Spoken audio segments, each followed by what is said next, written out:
And we're live. That is good enough. All right. Well, let's jump right into it, folks. Yee! We're here. We're ready to roll. We're going to make it quick. Today is our son's birthday. Thane is turning 10 years old. Or he is 10 years old. Yeah. He's beginning his 11th year of life. And we are so very thankful for him, as well as all of our children. Of course, it seems that all of the things that are important to you as an individual, as a person, when you're young, when you're looking at the world and all the possibilities, all of the dreams that you have, all of those things that you think you want to do just don't matter anymore once you start having kids. You know, they still matter to some degree, but more so, what you do has less to do with what you really want to do, and it turns into what you want to do. At least this is what I found. What I want to do is live my life for my kids and give them the best shot, give them the best life possible. So it seems that a lot of my dreams, a lot of my personal aspirations and ambitions have changed through the years, and I want to adjust this slightly. Just come down a touch so we don't look like floating heads here. We might be talking heads for you today, but we're not gonna float. So, happy birthday to Thane. And besides that, that's one of the reasons we're going to keep this short today. Besides that, we have a lot of stuff going on. It is only February, but we are already thinking about chicks. We're already thinking about the future egg layers that we are going to have for ourselves, as well as the future egg layers that we're going to sell to customers. I've already had people put in orders. 107 birds. I know that's an odd number, but 107 birds have already been spoken for. So that means we're raising at least 2 batches of birds of 100 each. We've got to build a brooder. These are egg layers too, right? They're not meat birds. Yep, these are just the egg layers. So we haven't even gotten into it. It's not going to be until probably late April, early May. I mean, it depends on what the weather's doing. Yeah. It's still it's 46 degrees today. It's going to be almost 50 tomorrow, and then it's going to be in the low 50s to mid 50s the next 3 days after tomorrow. Bizarre weather. Crazy. What is going on? We would still be in winter coats. There'd still be like inches of snow out there, and instead we have spring mud. So like if you've been watching some of the shorts that he's been putting out where the pigs are, it is just awful. And usually we don't see that until May, April, and then like it dries out quickly. April, May, yeah. So it just looks awful now because of all the snow melting, all the wetness, and then it keeps freezing and thawing, and so it just looks awful. Where normally it would get wet and then it would dry out. Yep. But so it'll be interesting to see what this year brings. This is new territory. We have not seen a year like this since the 60s, and I wasn't even born then. So, no, I only heard this through the grapevine from a person who is old enough to remember, to have been old enough at that time to remember, which that's not really that old, is it? That's basically my parents' age. They're not old. So, it's not that long ago, but it's longer than I can remember because I wasn't even drawing breath then. However, what was it like that year? I guess I'm going to have to go back and check and see what we might be able to expect this year. I do think we're going to get cold again, but it's just crazy having warm weather in January and now February in the 50s. What in the world? We're in northern Iowa. Yeah. And this don't is trust this weather. Bizarre. It's really bizarre. Yeah. But if it's warm like this, there's a pretty good chance we're gonna get slammed by like a blizzard or something. Yeah. In May, you know. This is really messing up my hibernation cycle. I am usually, we hunker down. We only get out there to do chores, and Yep. then we get back inside. So my entire plan of starting this carnivore diet and then being able to rest and kind of sit back on the laurels of what we did through the spring, summer, and fall leading up till now, that has completely gone out the window. There is no hunkering down, watching copious amounts of movies and playing games all the time in the house. It's basically spring weather out there for us, Yeah. and so we're treating it like Spring. it's a jump start, Yeah. right? We'd still be getting chicks, we'd still be raising them, but yeah, so we're building the brooder not for the weather that we're having, but for the negative 20-degree weather that we could have in other years. Now, I've been kind of expecting this weather to come and hit us eventually. Based on the cycle, all right, because the weather goes through cycles. We get colder, then we get warmer, and then we get colder, and then we get warmer. So based on the cycles, we were supposed to get really, really warm leading up until 2025. So this is 2024, so 2025 is going to be kind of if the cycle that has been predicted holds true, we should see the climax of this warming cycle in 2025. So if this is any indication of what next year could be, it could be worse or better, depending on how you look at it. But it could be even warmer next year, going into 2025, and then 2026, probably going to be about like what 2024 is, going back into a cooling system, a cooling cycle. I'm not a meteorologist, I'm not an expert on this. Despite, or in spite of the title of this live stream, we're not experts in really anything.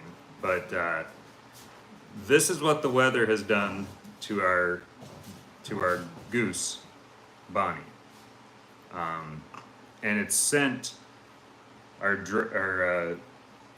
gander, not our drake, our gander into a tizzy. He thinks it's time to reproduce, which he can't do anyway, so it's even more frustrating for him. But we got a goose egg. This isn't the first goose egg we got either. This is the second one. I see I'm getting a phone call over here, so we'll have to send it to, oh, I don't have the option to do a text. But usually we Send don't it to see these. Voicemail, sorry about that. Usually we don't see these until April. Yeah, April, About May, April. they'll start laying. So, And she's and I'm talking our geese and our ducks. Now our ducks haven't Yeah. started laying so far as we know, but we definitely would know. see an egg. Yeah. They're all in a building. Even though we've got warmer days, we haven't let them out just because of problems. We don't want them running off. We don't want them. We don't know. I mean, we don't want them to go live with the pigs again. this weather could turn around and we could get negative 20 degrees next week, even though it's supposed to be Yeah. in the 40s. So, we're making good use of the weather. We're trying to get as much done as we can, like we would if it were warming up. What's the other thing? Oh well, yeah. So we've been much busier than we normally are this time of year. February is kind of last year February, and the year before that it was the dead center, kind of the eye of the storm, if you would, Yeah. of winter. So it was crazy cold, storms, winter storms, our winds coming whipping through here, everything frozen all the time. Difficulty getting water to the animals, getting feed to the animals, moving snow, blowing and pushing snow, all the things that come with winter, and we have none of that here. Everything's melted. There's maybe just a little bit of snow here and there where it's in the shade and the sun never hits it. Otherwise, everything's melted, everything's muddy. My boots are sinking down into the mud. I'm getting stuck. Almost tripped and killed myself last night. Well, I probably wouldn't have died, but got to make it extremely serious, dramatic for the YouTubes. Quick sip of electrolytes. So that's a little bit of what I've been up to. What have you been up to in the house here? Well, today it was requested to have an ice cream cake for Thane. So I got ingredients, went into town, did that, and then made up some ice cream that I then put into a pan to put in the freezer for ice cream cake. This is not my first ice cream cake. It is the first time that I've used homemade ice cream though. So yeah, and then I'll be making up some toppings. So this is sort of a cheat day because we are gonna have the ice cream.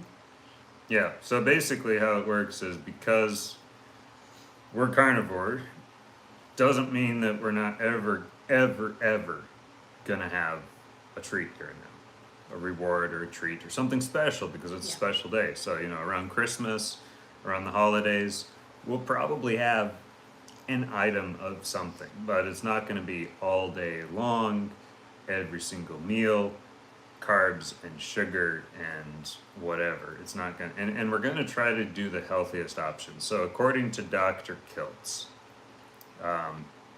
who talks a lot about carnivore himself, he's one of the doctors that I don't really talk about a lot or don't really reference a whole lot, but I think it makes sense what he says is about the best thing that you can do if you're going to treat yourself, have a little reward while you're on this carnivore diet, Lifestyle. living the carnivore lifestyle, is to partake of some ice cream, and especially if you can get homemade ice cream. So we used some heavy cream. We did have to buy that from the store just because we don't have enough right now in our fridge, in our milk can. So we used some heavy cream from the store, sugar and stevia, so it's half the sweetness is coming from sugar, half the sweetness from stevia, and it's not overly sweetened either. It is definitely a sweet dish, but it's not something that is going to make you, it's not sickening sweet. So it's just lightly sweetened, and the sugar is going to pass quickly through your system, and of course there's lots of fat there, which there's the Randall cycle. So I don't know how this works and everything, if we're actually going to make, if our bodies will actually make use of the fat, but it's good fat in the egg yolks and heavy cream. And then that sugar is just a touch of sugar. It's going to get through our systems and be out within several hours. So it shouldn't really affect us too much, and It'll be interesting to see though. we'll It's a get case back react. into ketosis Yeah. very quickly.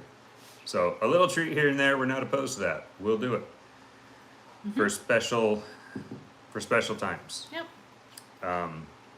But other than that, I mean, for 31 days in January, and today's the 4th, so basically for 34 days we've eaten 0 carbs. We have, unless they happen to be in, well, it's not 0 carbs, because there's actually even carbohydrates in meat. I know people don't want to believe that, but there are very, very small trace amounts of carbohydrates. So low carb, low sugar. But we're doing our very best to not eat carbohydrates. So it's ridiculously low carb, like maybe a gram on average, less than a gram a day. And we're also what was I gonna say? Oh, so high fat, low or 0 carb, somewhere in between 0 to 1 gram of carbs a day. And then, let's see here, protein. That's it. Protein and fat. That's what our diet has consisted of.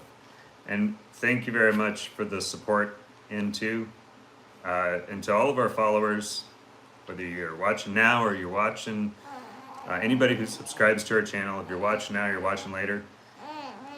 Really appreciate the support and all of that and the understanding, and like we've said, we're not trying to preach this from the rooftops and say everybody should do what we're doing by any means or any stretch of the imagination. This is just what we're doing, and we're sharing our life on YouTube because that's what we've decided to do. We've kind of taken that approach this year, is we're not going to simply, we're probably not going to show you every single little aspect of our life.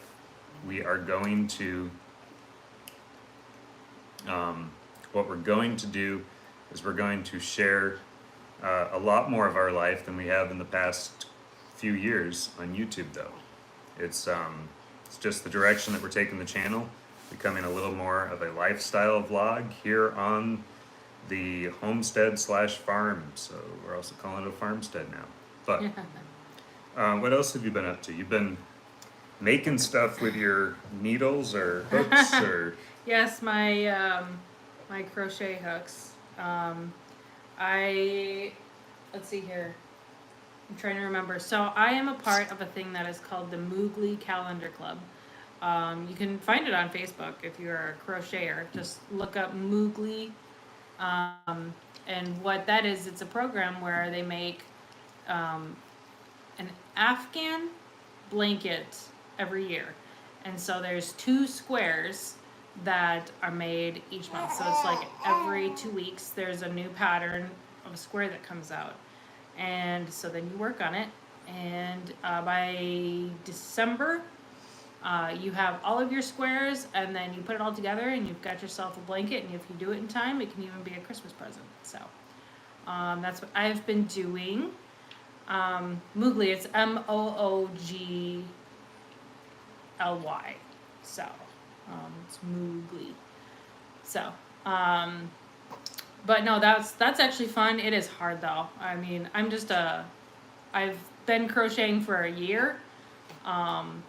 And it's tough. It's hard. But so far I've done 2 squares, and look forward to the next one that's going to be coming out this Thursday, I believe. So I've been doing that. I've been working on some other things, like a cardigan, and I've been trying to get some wool clothing made for Gideon too. So I would say clothing is probably one of the hardest things to crochet. But hats and scarves and stuff like that, that's easy. Or animals. yeah, I've been impressed with all the creative things that you guys have been up to with that. You know, I encouraged that, I don't know, years ago, but it just never. It wasn't. You didn't want to do it, so it wasn't going to happen. But once you decided you wanted to do it, Yeah. it just took off. Yeah, I tried it early on in life. When my kids were younger, when my older kids were younger, I tried crocheting, and I just couldn't do it. It annoyed me. It did not relax me, which is the whole point of a hobby, is to be relaxed. And instead, it made me angry, and so I just put it away. And then last year, just before Christmas started, I figured I'd try it again. Actually, I was looking for a hobby for the kids. The girls wanted to do something, Thane wanted to do something, and so I was just like, well, you could try knitting or crocheting. So I got some needles, got some hooks, got some yarn, and so they tried it, and then I tried relearning crochet and found out that I actually really like crocheting. So I've just been hard at it. I've made stockings, hats, scarves, baby blankets, and stuffed animals. That's something new that I didn't know I could do, is I could make stuffed animals. I didn't even know that was a possibility, but Yeah. some of the animals are really cool, like Yeah, turtles. I've made a turtle and a whale. You made a And sea turtle too, didn't you? yeah, the turtle is a sea turtle. Or it's a baby sea turtle. And our kids have been getting into it. At least Delaney has been making. She made a pig, and what else? Made an octopus. Axolotl. An I made axolotl. Yeah. Oh, axolotl. Yep. Which Jellyfish. I didn't even know how to pronounce that until she told me. Kids teach their parents a lot of things. I'm pretty sure it's a real creature too, but at first I thought it was just a fancy salamander, but it actually is a creature, a real life creature. So, yeah, no, I mean, I'm really enjoying this. I can't wait until I get better at it and I can just be pumping stuff out. But yeah, no, So It's fun. the comments don't come up in the replay. So for the replay, N2 says, sister-in-law. my sister-in-law pumps out 9 square lap blankets each night and donates to NICU. NICU, vets, senior homes, children's hospitals, etc. and it's her therapy and mission. That's really cool. Yeah, that is cool. If I was that good, I would do it too, but it's takes me a while. And I've discovered that if it's going to take longer than a day to finish, I need just a little bit of something in there that I can like complete right away. Otherwise, I like start getting discouraged because it's like this is taking forever. It's never gonna get done. So We've both been reading some books. What have you been reading lately? I've been reading a thing. I'm doing like a book kind of club with my sister-in-laws. We are doing a thing that's called Just Because It's Hard doesn't mean it's bad. Hard is not the same as bad. Hard is not the same as bad, and it's a book about motherhood. So those of my sister-in-laws who have children, we're going through it, and so I did my reading. We have that book club tomorrow, so that is exciting, and it's fun. I'm glad we're doing it. I've already suggested the next book that we read that doesn't include just mothers, that we can add the other sister-in-laws who don't have kids yet. So yeah, that's pretty much what I've been doing lately is book club, taking care of the baby, feeding everybody, trying to meal plan. Like that is something that I need to get better at is meal planning. That was something that got brought up in the book that we're reading is they said, what is something that is hard that you could turn to be a good thing? And I said, meal planning is hard for me. I don't know why. It just is. Sometimes like I get on top of it and I can do it and then all of a sudden it just kind of stagnates and I stop. So I am going to try to meal plan. So that is my hard thing that I'm trying to do. I've been reading a couple of different books specifically about health. Actually, a bunch of different books. So let me look them up here real quick. One of them is called Metabolical. It is by Dr. Lustig. And it is really good for the most part. You know, there's things you agree with and disagree with every author, just about. So I don't necessarily endorse everything he says in the book regarding things that have nothing to do with the main topic of the book. He does kind of make some rabbit trails here and there and share some opinions, which I don't think are entirely founded in fact, but that's okay. We can take everything. We can pick out the flesh, eat the meat, and spit out the bones, right? So Dr. Lustig, this is Robert H. Lustig is the author of Metabolical.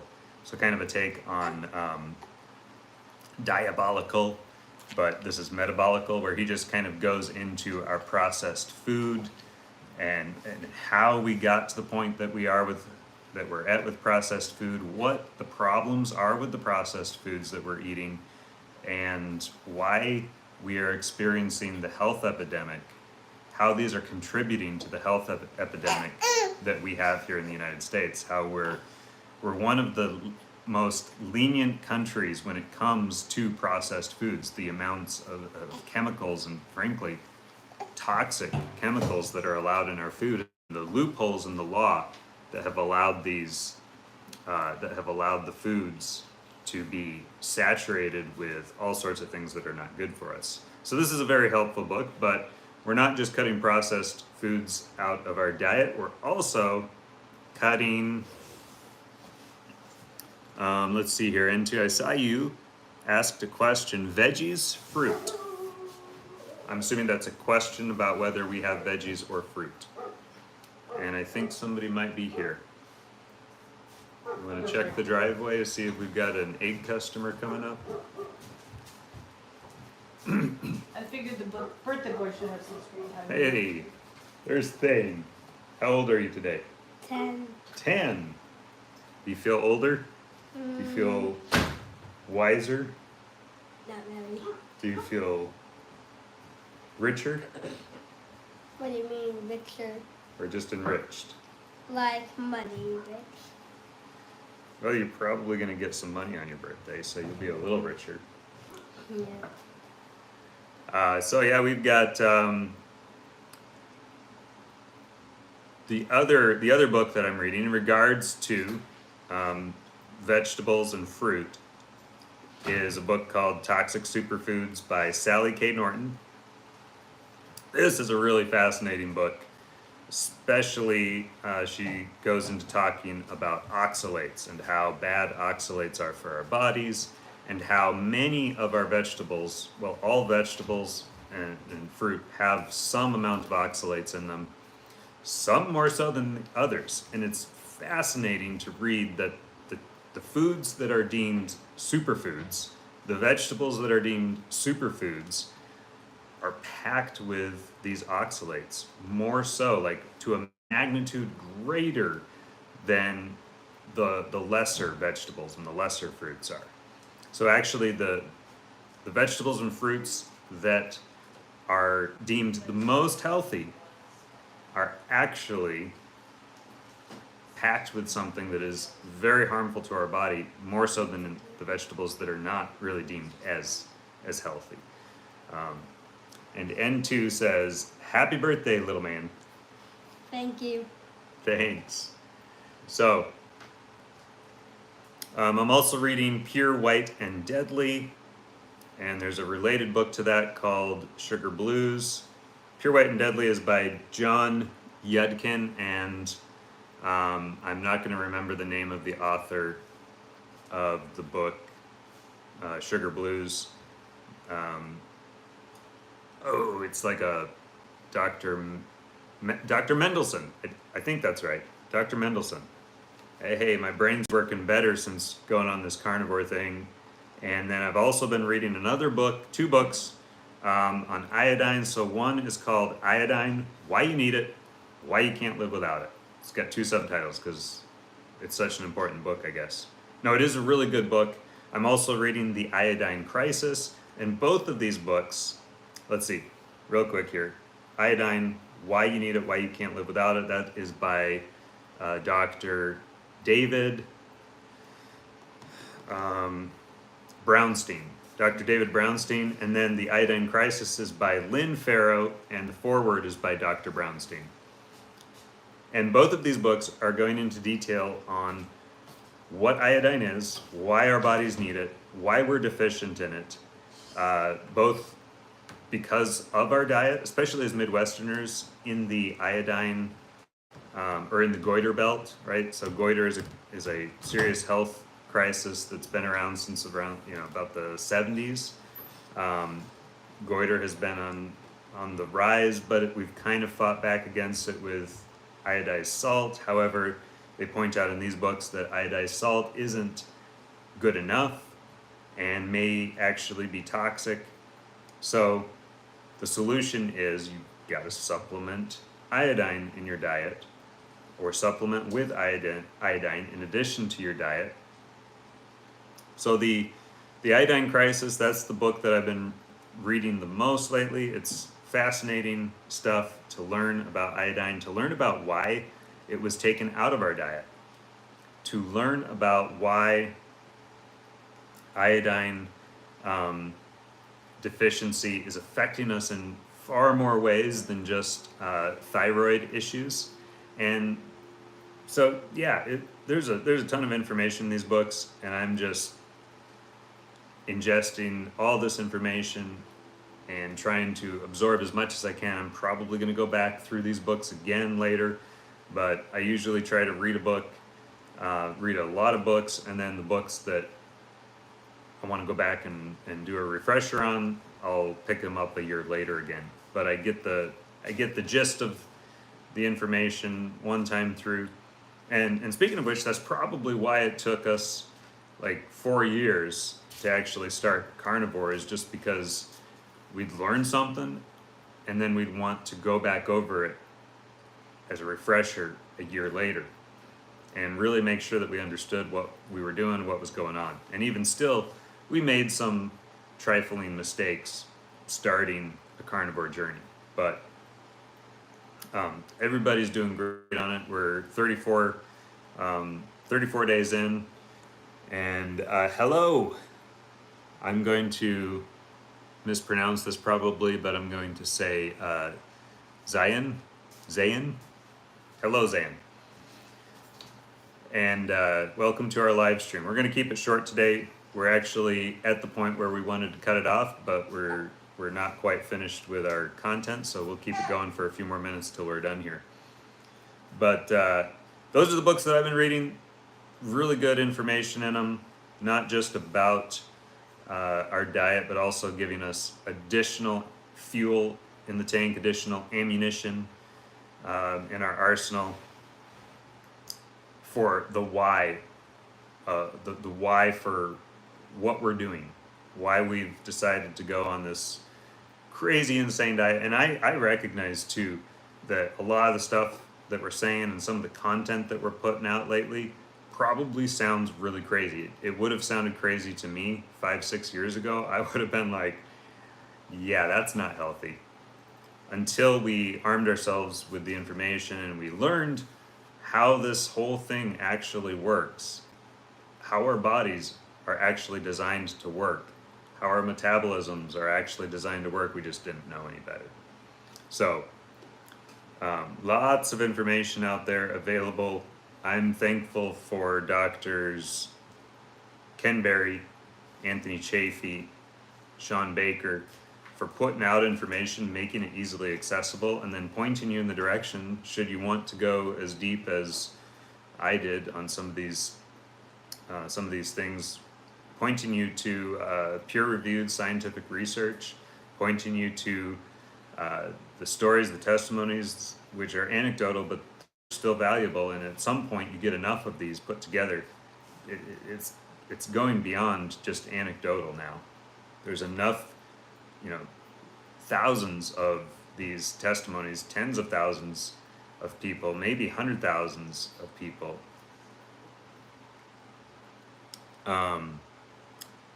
who are seeing amazing results through the carnivore lifestyle. So and our health got to the point where we couldn't, something had to change.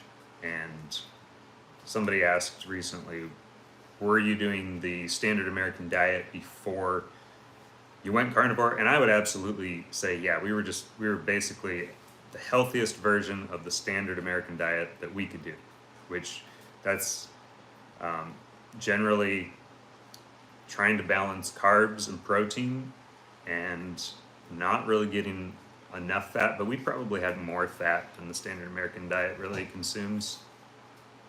So the standard American diet was what we came from, and that is basically the food pyramid, right? 70% or more plant-based food, all your vegetables, or all your legumes. So you've got your rice and your beans and your grains and your you've got your fats and your oils and your sugar up at the top, so have less of that. Well, I'm glad that sugar is supposed to be less up there, but the thing that they don't tell you is all those carbs, all the simple carbohydrates, all the complex carbohydrates, they're all there turning into simple sugar in your body.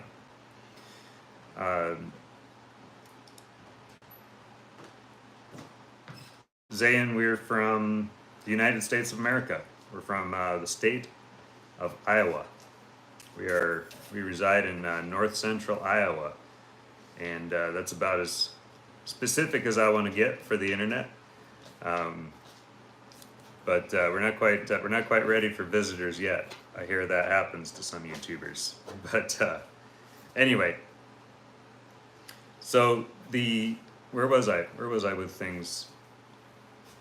We are we're putting out more information about our lifestyle, about what we've been up to, what we've been doing, and the thing that we found is that there are a ton of experts on the internet who are more than happy to share their wealth of knowledge about how everything that we're doing is wrong.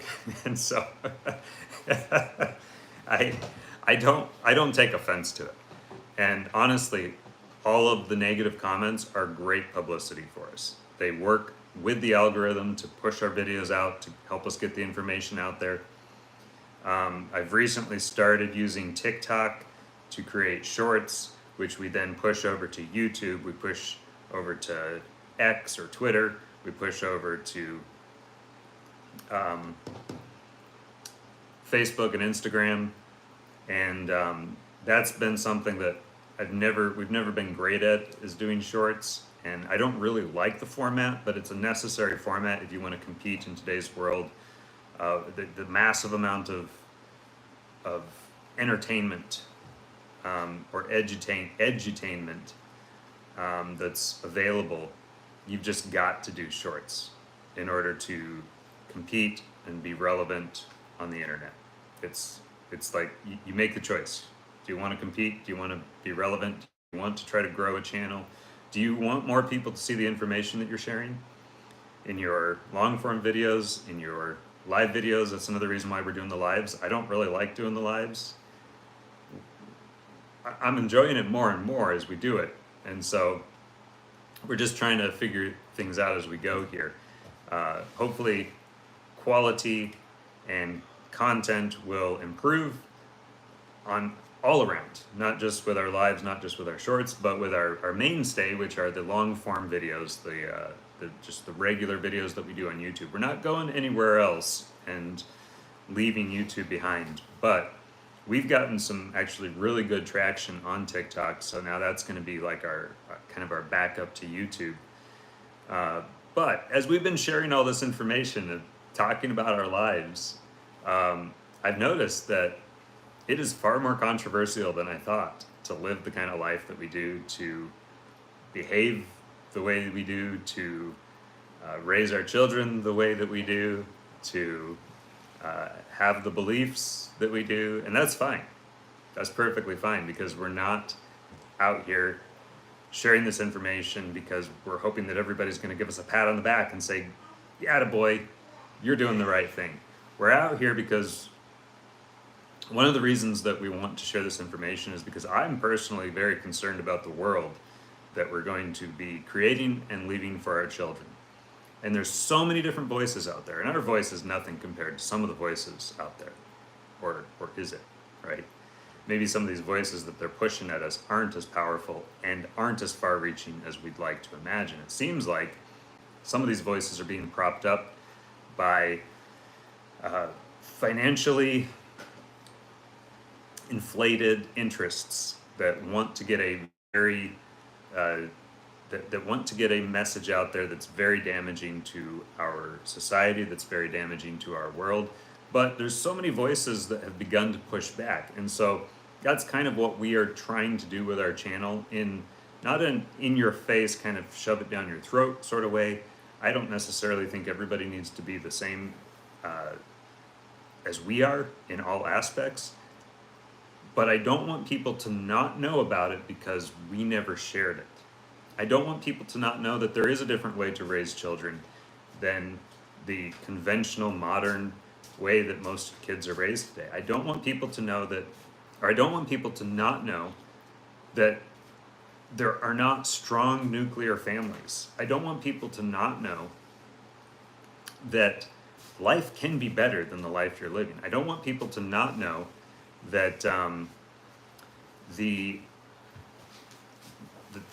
toxins and the mind-altering drugs like sugar and caffeine and all of these things that we're putting into our bodies and are decimating our mental health, causing a mental health epidemic, causing a physical or physiological health epidemic. I don't want people to not know that there is another way. And so they don't have to agree with everything that we're doing. They just need to see it. And because we're getting all these comments, because we're getting all of these likes, all these views, more and more each week, that's telling me that more and more people are seeing it. So we're succeeding in our mission. My mission isn't to get 100% people saying, "Yeah, you go," or whatever. Don't care about that. It's not going to change who we are, and it's not going to make us stop talking about what we're doing. If anything, what it does is it revitalizes or reinforces my resolve to get this information out there, to talk about it, to let people know there is another way. And I'm not saying our way is the best way. I just want people to start thinking about other ways. There's a lot of good ways out there. You don't have to be carnivore. You don't have to be Christian. You don't have, I mean, doesn't every person who's their religion think that everybody else should be what they are too, if they're really honest? Otherwise, why are you what you are? But you don't have to be Lutheran. You don't have to be Christian. You don't have to be Methodist. You don't have to be whatever.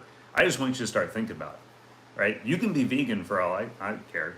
If you're vegan, at least you're thinking about your health, and that's a step in the right direction. Vegans are just a step away from becoming carnivores. A lot of vegans have to start eating animal protein to stay healthy. Not all of them. I know some of them, like 1%. It's a very small percentage are vegan for life. But only 1% stay vegan. Many of them, that's just, becoming vegan is just their first step to becoming carnivore. They get very unhealthy, and then they eventually turn to animal protein, and then they begin to learn that animal protein and a high-fat animal protein diet is actually really, hey, you found me. Yeah, you found me. Is actually really, really healthy. So, specifically, yes, our diet has no vegetables, no fruit in it at all. And we did a lot of research on this, specifically for our kids, because I really doubted. I was extremely skeptical about whether this is healthy. I mean, come on. Like, we didn't try to have another child for 9 years because we don't like our kids, because we don't love our kids.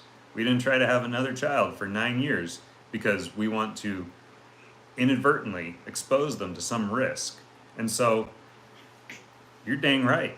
I'm going to look into as much information, read scientific studies that have been peer reviewed and researched, and make absolutely certain, to the best of my ability, that it's going to be safe and better than safe for them. Because we're not going to just do something like, we're not just like, hey kids, we're going on carnivore. It's primarily for our health, but we're going to drag you along because we think it's going to be more convenient. No, we're not going to do that. So we've put in hours, over 4 years, of looking into this, making absolutely certain that it's not going to cause any harm to our children, but even more so than that, that it's going to actually be a net benefit in the end for them. And we're doing this for a year because I'm still not sold. I'm still like, I'm holding out that little bit of skepticism that maybe this, for some reason, doesn't work for us. And it doesn't work for everybody. And I'm not going to claim that they're doing it wrong. Hey, you're laughing, yeah. Hey, sweet cheeks. Yeah. So, we are definitely, we're committed for a long period of time, but it's not like we get into this, 3, 4, 5 months and things are not going well, and we're going to be like, nope, we committed to it for a year. You cannot do anything about this. We're monitoring everybody's health. We're monitoring everybody's physical well-being, mental well-being. We're keeping an eye on that. And we can do that because we're a pretty tight-knit family. We're a home-based family. I work from home a lot. We homeschool. And so these kinds of things, like that gives you way more of a window into the lives of those members of your family. We work together, we eat together, and we all play hard together.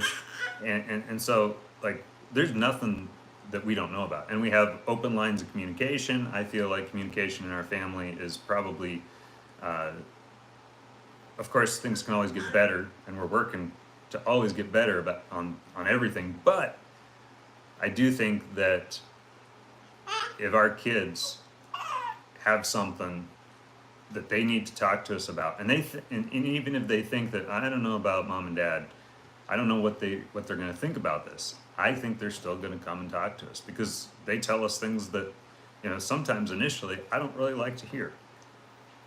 But we always try to have that open door of communication so that we never miss anything important. And that's key. So there's a lot of things that we do that it's not easy, but I'm really glad that we do it this way. All that being said, I do still think it's funny. I appreciate all the comments that we get, even the negative ones, because that's helping the algorithm. That's helping get our videos out to more viewers. And I think that, we're by no means like perfect people. We don't have it all together. But I think that the way that we were raised, and I think the way that we're trying to raise our children, is important for other people to see because it's not the status quo. It's not the business as usual or what has become business as usual. And I think that it's good for people to see a reasonably. Now I'm going to claim that that we have no. What was the slang, the lingo for a family that was kind of like in shambles, falling apart? Dysfunctional? Yeah. I'm not going to say that there is absolutely no dysfunction in our family. Of course, there's dysfunction in every family. You don't have a family if you don't have a dysfunctional family. There is some level of dysfunction in every family. But I'd say that on par, we're a tiny bit above and I really don't like talking about ourselves like this or building ourselves up. But I'd say that we're going to not struggle with teenage rebellion quite as much as some people do. We've not struggled with with our children as much as some people do, and so I mean we'll see. We're just getting into the teenage years, but I'm not going to just buy the mythology that the teenage years have to be full of rebellion and it's an all-out fight. Not a believer in that. I reject that as a false mythology that some people make their reality. I think I've made my point though, other than I wanted to just say I do think it's kind of funny how many experts pop up in the comments section when you do put out some information that isn't status quo information. Suddenly you're wrong. Why? You're wrong because everybody does it another way. Well, if everybody does it another way, and we see the direction that our society is going in, and we see the direction that everybody's health, mental and physical, is going in, and we see the problems, but we're just going to keep everything as business as usual, nothing's going to change. In fact, it's only going to get worse.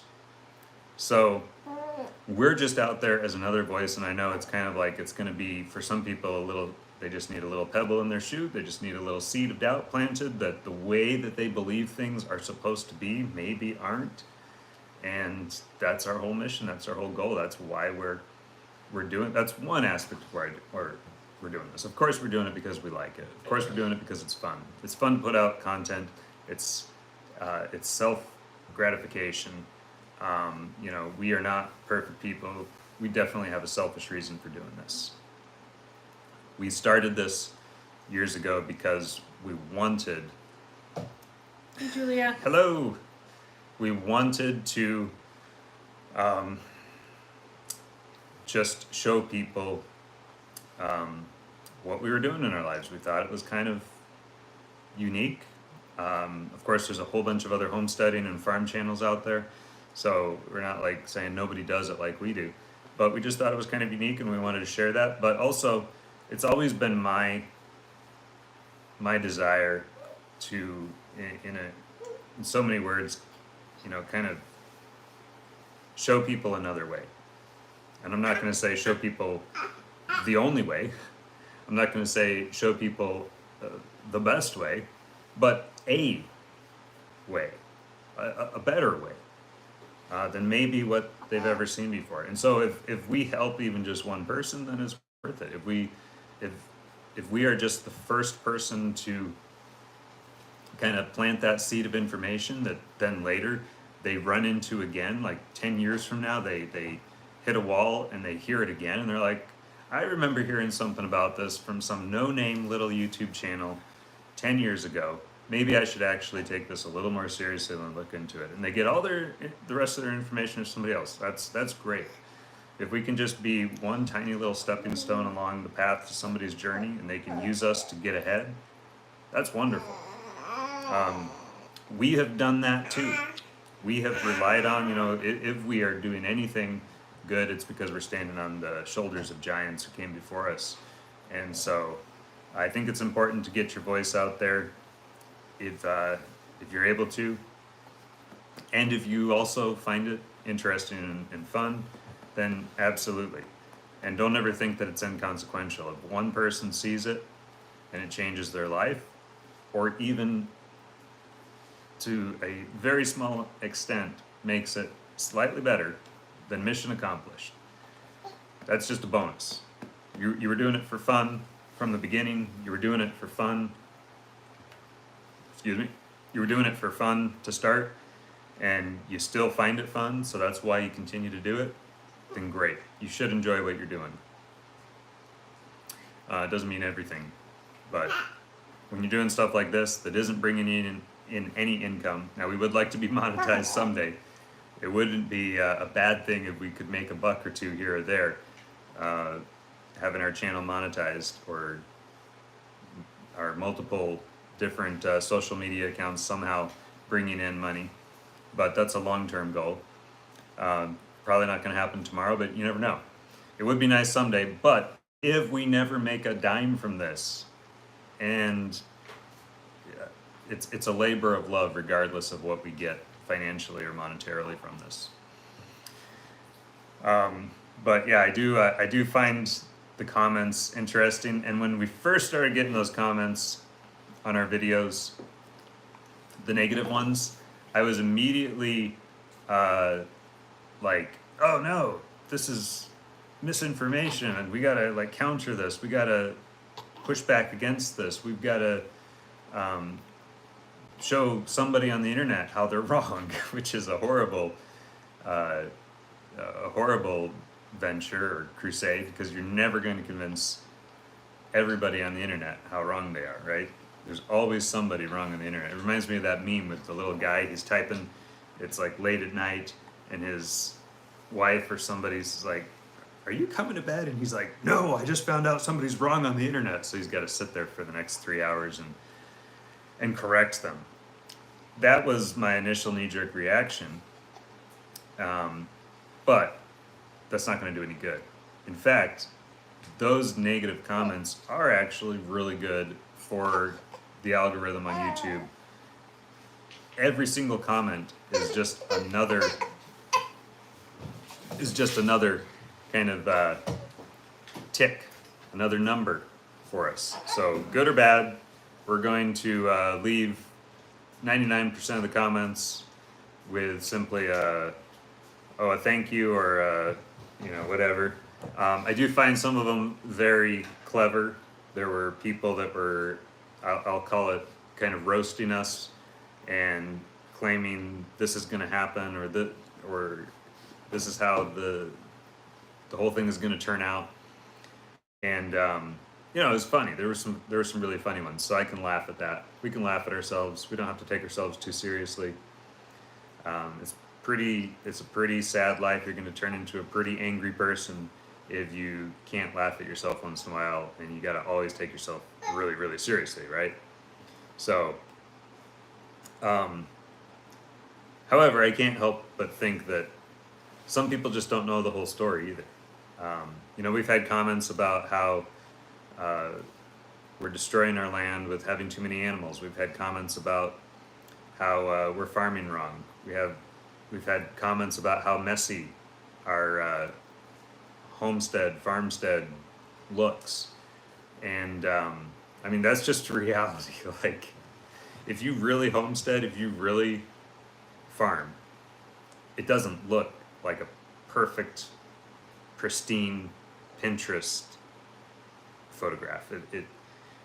We are tired every single day, and we have an endless list of things to do. And sometimes mowing or trimming back the weeds or pruning the trees doesn't make it on our list of absolutely necessary things to do that day. So there's a lot of people that I think they have an ideal of what we should look like, but the reality is what we show you as best curated as we possibly can. Of course, there's times where I don't show you parts of the yard. I don't show you parts of the farmyard because it's so disgusting. But that's reality too. Like, there's just times where reality, the rubber of reality hits the road, and we can't help but you sometimes seeing a peek of it on a video. So we do try to make it as aesthetically pleasing as possible, but at the same time, you're going to see some things that you might not like, but that are real. And that goes the same for our life as well, our lifestyle, our behavior, and all that.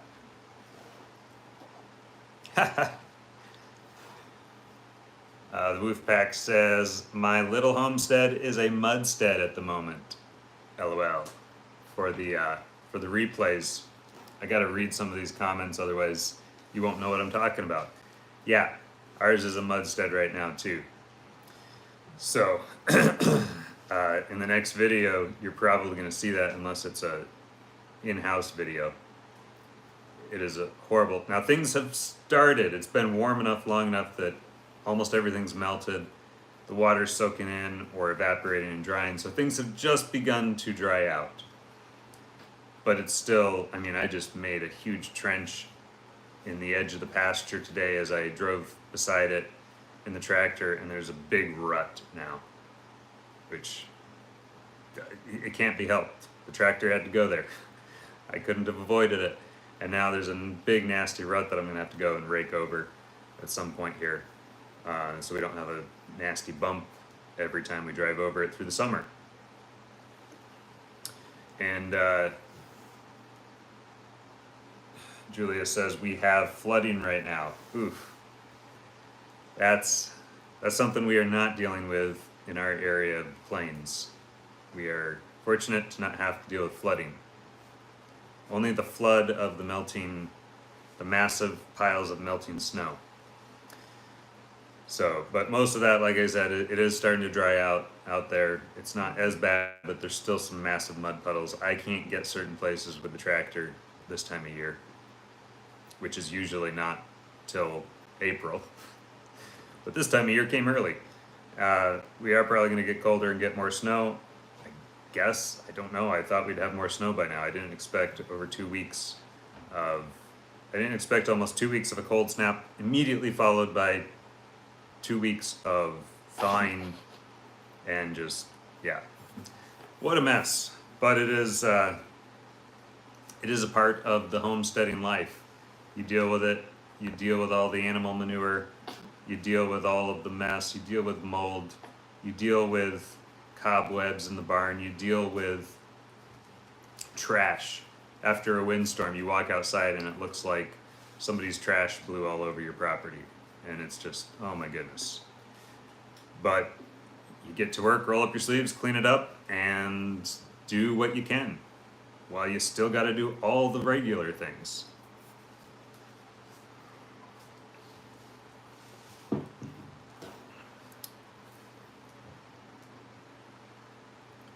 So let's see here. Yes, Sally K. Norton wrote, I'm going back up through the comments. So there's a question about Sally K. Norton. I believe it's Sally K. Norton who wrote Superfoods. What is the subtitle to that book? Oh, Toxic Superfoods. That's it. It's just called Toxic Superfoods. I don't see here. I don't see a subtitle to it. Oh, there's the subtitle. How Oxalate Overload is Making You Sick and How to Get Better. So, Yeah, we've been just kind of in overdrive, overloading ourselves. We're expanding our brain's capacity to take on additional projects, strategize, plan more. We're not nearly back up to 100%, but we're getting better every day. And we are, I've found that my focus is much better. I've found that my capacity for information has increased back to what it was, let's say 5 or 6 years ago. And maybe even better than that, because this has been going on for a long time, this mental brain fog that I've been experiencing. And that's something that I just knew this year I knew it had to get fixed. We had to do something, because when I would think, it felt like I was trying to walk upstream in a large creek or small river. I've actually done that, and it is nearly impossible. Anybody who's done that knows how difficult, how tiring it is. Yeah, you can make some progress. Maybe you can walk 100 feet. Maybe you can make it 100 yards. But you are going to just be sore and a hurting boy after that.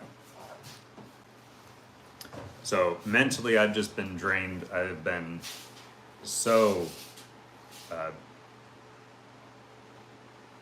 the word I want to use? I've been so, my bandwidth for what I can mentally process and think through and do in a single day was diminished to probably about 10% of what it was 10 years ago. And and I'm a thinker, and I'm a writer, and a reader, and I like to be able to get information and process it and think through that and come up with my own ideas based on that information. And that's something that was basic. I was just dead in the water in that regard. So since jumping on carnivore, especially since we've started taking the iodine, I actually felt like my brain woke up for the first time in years, and it started to function, and it started to work properly, and I was not as scatterbrained, and I didn't have the brain fog. I still had brain fog since we've gone on carnivore, but a lot of that has been my body detoxing from all the junk that I've put into it over the years, the loads of oxalates and lectins and everything that's just built up in our bodies. It's starting to be flushed out now. We're starting to detox. And that's going to take probably about 6 months before our bodies are fully detoxed, or have gotten to a detox plateau where we're like, all right, we feel really good again. Like, better than we'll feel now anyway. But we're still, within days, things begin to clear up, things begin to start working better on a carnivore diet. And then once I added the iodine, on the 30th of January, started supplementing with iodine. And I don't want to talk a whole lot about that because I'm not prepared for anything like that. I've just been reading some books and doing it myself. And it was like, what they describe in the 3rd chapter of The Iodine Crisis is something called the boing, referring to your brain.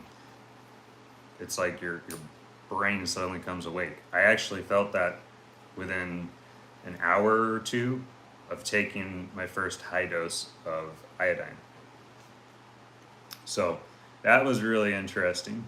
And just my thinking process and everything and energy, suddenly it was like I went from if what I can say is my highest energy right now is like a level 10, I went from probably a 6 or a 7 to just suddenly boom, it was that 6 or 7 and suddenly 10. It was like I opened a door and I could suddenly walk out of it. It was like shackles fell off my legs and I could suddenly walk free. it was that big of a difference, but that big of a noticeable difference. Now, I will say, you do want to do research on iodine. Don't just be like, I'm going to take some iodine because I saw this nobody on the internet, this guy who homesteads on the internet talk about iodine. There are some things that you could do wrong there, and you could. I don't think that you're gonna like drastically hurt yourself, but you don't want to just take the iodine that's in your medicine cabinet either. That's not what this is. This is not topical use only iodine that we're taking. This is iodine and iodide for better absorbability in your body. And it's not the toxic stuff that's in your grandmother's medicine cabinet. It's not the stuff with the skull and crossbones on it. That stuff will harm you, possibly very detrimentally hurt you or even kill you. There's a reason they put skull and crossbones on that form of iodine. So don't take tincture of iodine. You've got to know what you're doing. And I am not the person to get that information from on this video. Not right now. So don't take my word for it. If you have Audible, you can get the Iodine Crisis. You can listen to it for free if you have an Audible membership. So you can find that for free. The book called Iodine by David Brownstein is more expensive.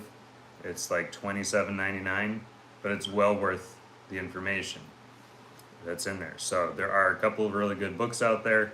And then, of course, in both books, they recommend talking to your iodine literate and licensed medical professional before you start doing any of this. Now, we didn't, because we just don't frequent the medical industrial complex. We don't patronize them. And that's our decision. And I'm not going to tell anybody that they should or they shouldn't. You do what you want to do. Research yourself and take charge of your own health.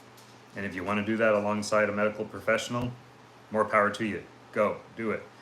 But I really do recommend that people look into iodine because it can be life-changing. It is a game changer. And I can say that after only having done it for a number of days. It is a night and day difference. So, enough about something that I wasn't even planning on talking about today. Yep. And we're over time too.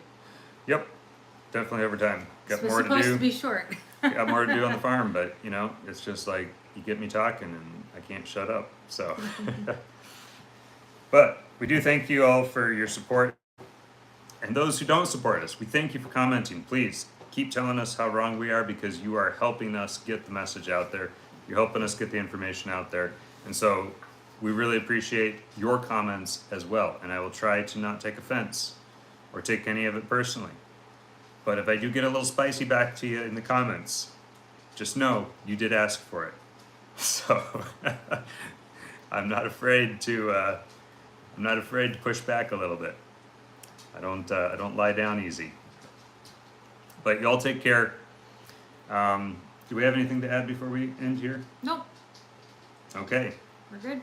Well, once again, happy birthday, Thane, and wish us luck as we get a head start tackling our spring projects in the middle of winter. Yeah. Crazy weather we're having. But all that to say, everybody take care, stay safe, hug somebody, God bless. Everything is going to be okay. Peace.